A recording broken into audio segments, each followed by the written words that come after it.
It was the end of summer when Mark decided to take a short solo trip to a quiet coastal town. The kind of place where the streets smelled like salt, the air was always a little wet, and the shops closed early. Tourists had already gone back to their cities, and the beach was mostly empty. Mark wasn't the kind of person who loved noise or crowds. He liked silence, peace, and places where thoughts could breathe. That's why he picked that little town.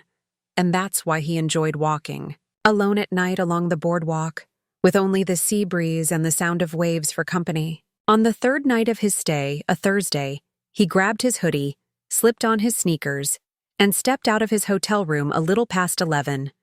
The sky was clear, and the moon was glowing softly above the ocean. Wooden planks creaked under his feet as he walked, hands in his pockets, a slow rhythm in his steps. The ocean, just a few meters away, crashed gently against the shore, the tide low and calm. The lights along the boardwalk were spaced out and dim, but enough to see where the path went. Mark had walked that same path the night before, and the one before that. It always felt peaceful, safe. But that night, something changed. Roughly halfway down the boardwalk, just where it curved slightly toward a cluster of old benches, he noticed a man standing still. At first, it was just a shape in the distance. Shadowy, unmoving, almost blending with the darkness. But as Mark walked closer, he realized the man wasn't moving at all. Not looking out at the water, not checking a phone, not doing anything, just standing, straight, still, facing forward. Something about the posture made Mark's heart slow down, not in calm, but in hesitation. The stranger's arms hung stiffly at his sides. His clothes looked old, like they'd been worn too many times without being washed. At first glance, they appeared wet, as though he had just walked out of the ocean. His hair was flat and slick, his skin pale under the yellow glow of the street lamp above. And then the most unsettling detail revealed itself. His eyes. Wide, open, dry, unblinking. Focused straight on Mark. Not past him, not beside him. Right on him. Mark slowed his steps and took out one earbud. There was no sound but the waves. As he passed by the man, he offered a quiet greeting, just a polite, cautious nod of respect to avoid tension.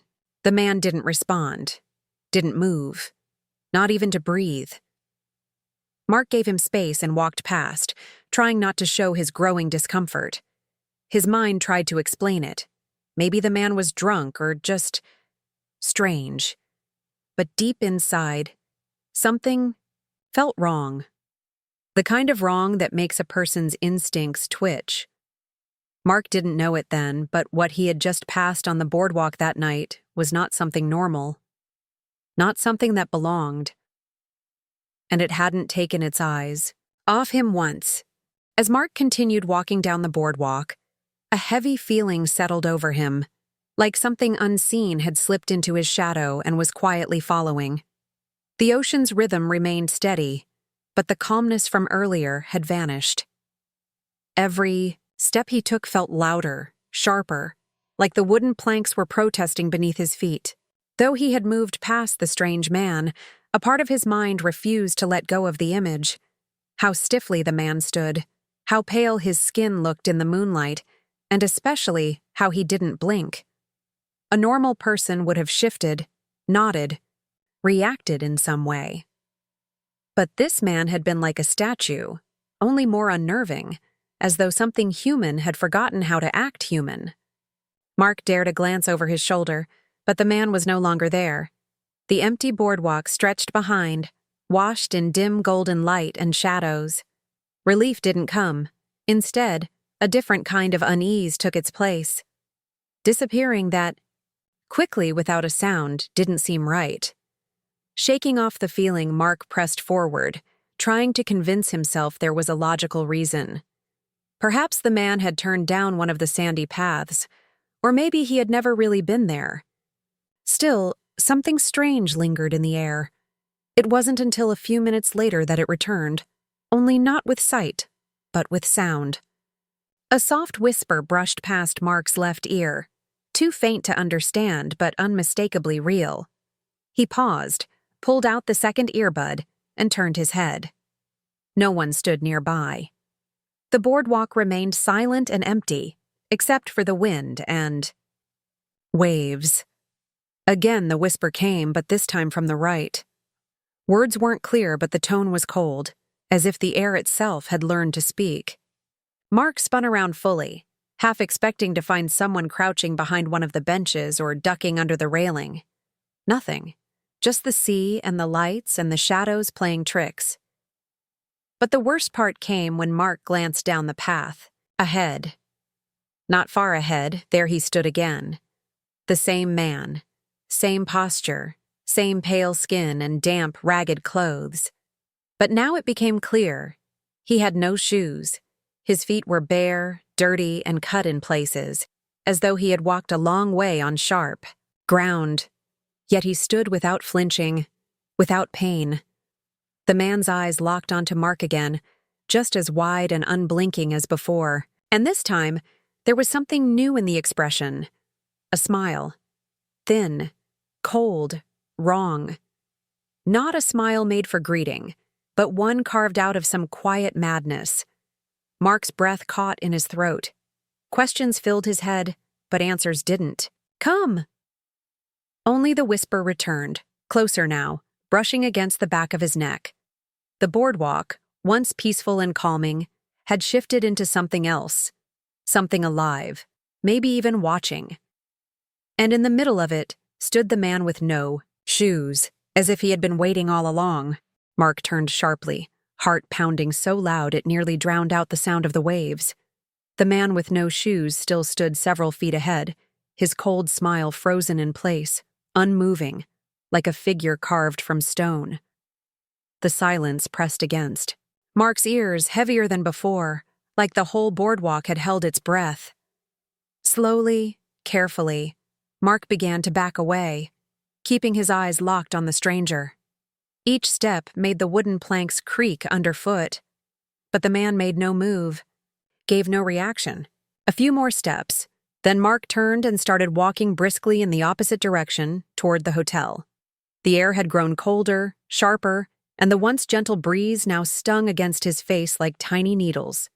He moved quickly, the lights blurring as he passed them, not daring to look back. Then came the sound. Footsteps behind him, soft but clear. A bare foot on wood, then another. Slow, deliberate, matching his pace. Mark stopped walking. The footsteps stopped too. He turned around in a flash. No one stood there. The boardwalk was empty. His eyes searched the shadows, scanned every dark corner and bench. The man had vanished again, like a trick of light or a ghost slipping between cracks in the air. Stillness returned, but it didn't bring comfort. Mark began moving again, this time faster. The footsteps returned too, now louder, like someone, or something, was walking just behind, staying out of sight. Mark broke into a run. The boardwalk, stretching long and empty ahead, felt endless. He ran past the old ice cream stand, long closed for the season, its windows dark and boarded up. He passed the souvenir shop with the rusty anchor out front, the one that never opened at night. Then, without warning, the lights flickered. First, one, then the next, all the way down the boardwalk. They dimmed, then blinked out completely. Darkness swallowed everything. Only the sound of the ocean remained, and those footsteps. Mark stopped again, chest rising and falling fast, breath fogging in the cold night air. The darkness was thick now, and even the stars above felt distant. Something moved in the blackness, just out of reach of his vision. He heard a whisper again, clearer this time, almost inside his head. "You shouldn't be here." It was a voice like cracking ice, soft but cutting. Mark's body locked in place, every instinct screaming to flee. But something in the voice, some hidden weight, held him still. Then, out of the darkness, a figure emerged, slow, floating. Like it wasn't walking but gliding just above the wood. It was the man, but different now. His eyes glowed faintly, not with light, but with something worse, something ancient and hollow. His mouth didn't move, but the whisper continued. "You saw me." Mark stepped back. The boardwalk creaked louder than ever, almost groaning. The man moved forward again, silent as death, and the ocean behind them crashed louder, like even the sea wanted to flee. The footsteps that had once followed now stopped completely, because whatever followed him no longer needed to walk. Mark's legs finally listened to the terror screaming inside him, and he ran. Not the careful jog of someone trying to escape a bad feeling, but the full, blind sprint of a man trying to outrun something he could no longer explain. The boardwalk, blurred beneath his feet, the wind howling around his ears like a warning shouted too late. Behind him, there was no sound of footsteps now, only the echo of silence. A silence so sharp, it felt like a scream without a voice. That was the most horrifying part. Not the ghostly man, not the whispers, but the silence itself, as if the world had paused just for that thing to step forward and be seen. Mark ran past benches, old signs, and cracked lampposts, every familiar, shape now twisted by the dark. He didn't dare look back.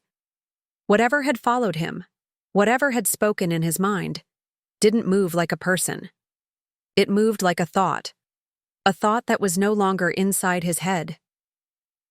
Suddenly, the lights returned. Not all at once, but in a ripple, like the boardwalk was waking up again. One lamp flickered to life, then the next, stretching out ahead like a path lit by weak stars. Mark slowed, chest burning, knees shaking. He leaned against the railing, gasping for air, staring out at the water. The ocean looked normal again, gentle waves, quiet foam. But his heart knew better. This was no return to peace. It was a pause, a trick. Something had watched him, studied him, and now it was deciding what to do next.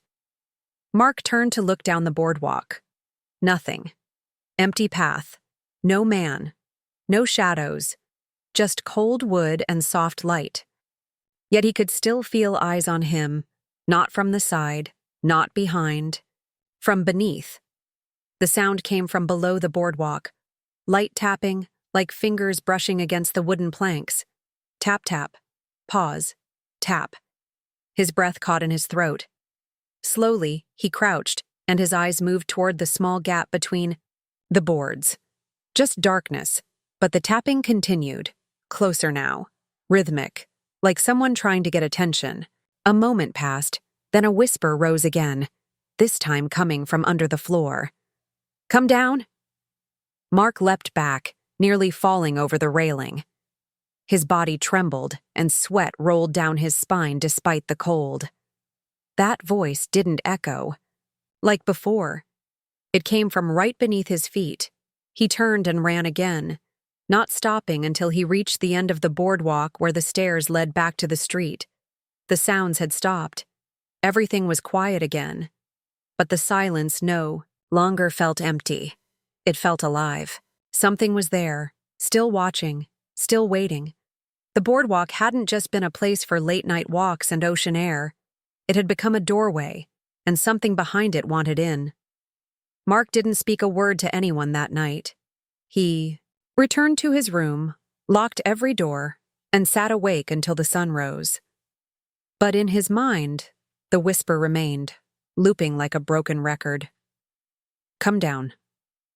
Morning came like a slow breath after drowning, but the brightness outside the window couldn't chase away the chill inside Mark's bones.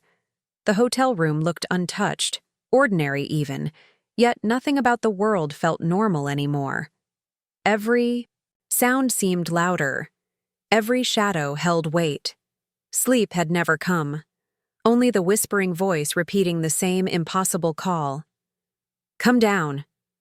By noon, Mark found himself staring through the window at the boardwalk below, its sunlit boards, looking so harmless, so fake. He knew something had changed down there. Something had found him. And worse, it hadn't finished with him yet. The idea of going back was madness, but staying away felt worse.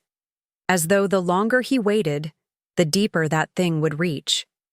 With shaking hands, Mark left his room and walked again toward the beach, drawn not by courage but by something else. An invisible pull, like gravity in reverse. The crowds had returned for the day. Children laughed, vendors shouted, and the smell of fried food filled the air. Yet all that noise sounded muffled, like it didn't belong to this world anymore. Mark walked the length of the boardwalk slowly, eyes flicking toward every crack in the wood, every sliver of space beneath the planks. The man with no shoes didn't appear. There were no glowing eyes, no whispers. But something felt off. Time moved strangely. Faces looked blurry. Even the waves sounded slower. It wasn't until he reached the far end, near the closed amusement pier, that the pull became unbearable. The crowds were gone now. Only seagulls remained, circling above with harsh cries. At the edge, just before the boarded-up stairs that led beneath the pier, Mark stopped. His breath caught. A small trapdoor was open, barely noticeable, near a corner bench. It hadn't been there before.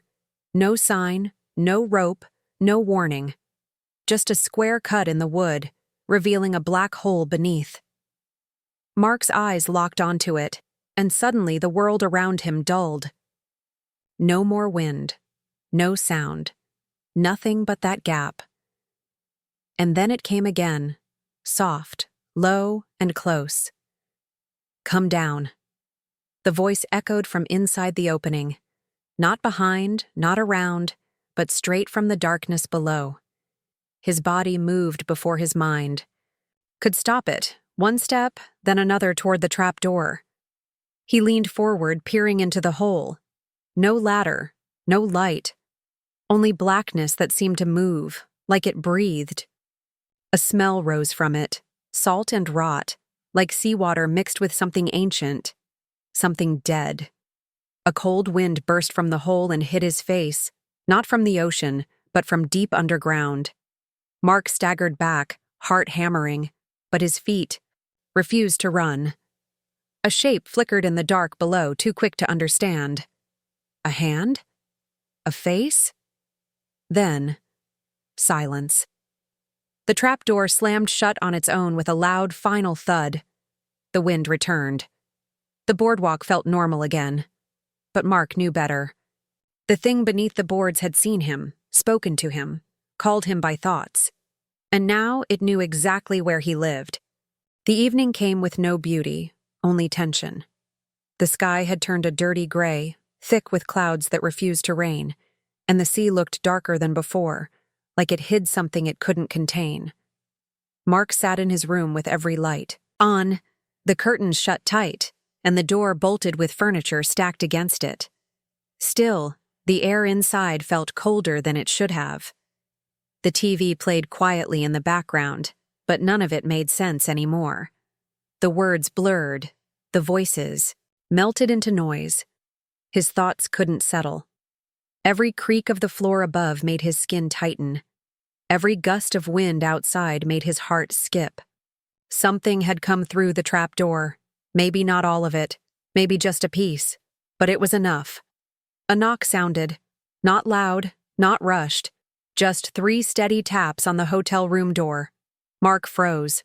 The sound repeated, 3 more knocks, slower, this time. He didn't move, didn't breathe. Whoever stood outside didn't speak. No footsteps in the hallway, just silence. Then, after a long minute, the doorknob turned. Slowly, softly, but it couldn't move past the lock. Mark watched, it from across the room, unmoving, heart thundering. A whisper slid through the doorframe, faint but clear. "Come down." Not shouted, not begged, simply stated, like a command. Then everything stopped. The doorknob stilled. The air grew warmer. Normal sounds returned, but the fear didn't leave. That night, the knocking didn't return. But the dream did.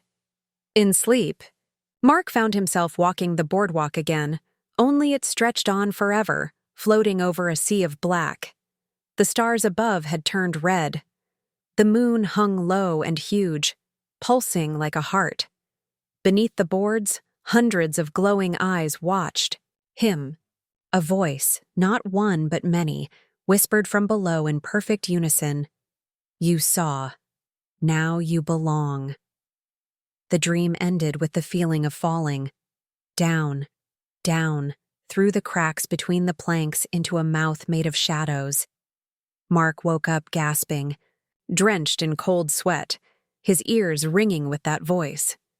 When he turned on the light, he found wet footprints on the carpet, bare feet, leading from the door to the side of the bed.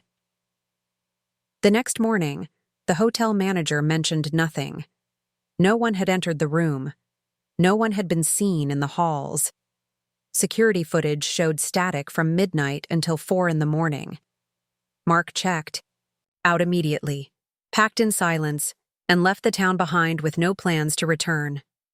Yet even on the road, far from the beach and the boardwalk, something felt wrong. The radio crackled with static every time the word ocean was mentioned. Birds no longer flew near his car.